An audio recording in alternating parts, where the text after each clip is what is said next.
د بدخشان په مرکز فیض آباد کې پر امنیتي ځواکونو چاودنه شوې. سلام ستړي مشئ پام وکړئ د یاران ټي وي یوټیوب چینل څخه تازه او مهم خبر ته.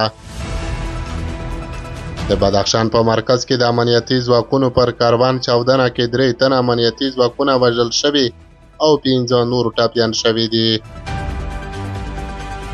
د افغانستان د کورنیو چارو وزارت وایان عبدالمتین کانی د دغه شمېر له پخلي سره وایي چې دا چاودنه نن د چهارشنبې له غرمې مخکې فیض آباد ښار کې د امنیتي ځواکونو پر کاروان شوې ده.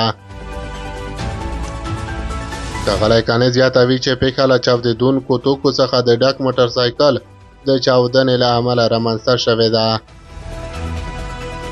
د کورنیو چارو وزارت وایان وویل دغه ماین په داسې حال کې چاودنه وکړه چې د پولیسو کاروان د کوکنارو د کښت له منځه وړلو په موخه له هغې سیمې تېرېدل.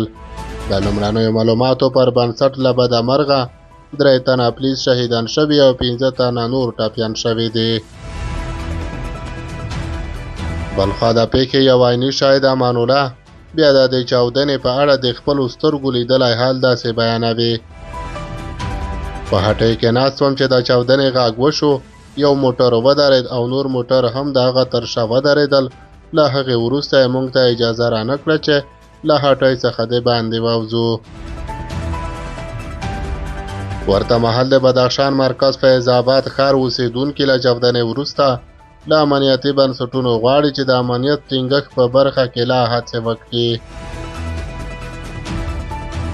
د بدخشان اوسېدونکی رسول وایي موږ د سیمې د خلکو په توګه له دوی سره همکار یو او له دې وروسته د متوجه وي چې دا ډول پیښې رامنځته نه شي. باید یادونه وشي چې تر اوسه د دې چاودنې پړه کوم کس او یا هم کومې ډلې پر غاړه نه ده اخیستې، خو د کورنیو چارو وزارت وایي چې په دې اړه یې څېړنې او پلټنې پیل کړي دي.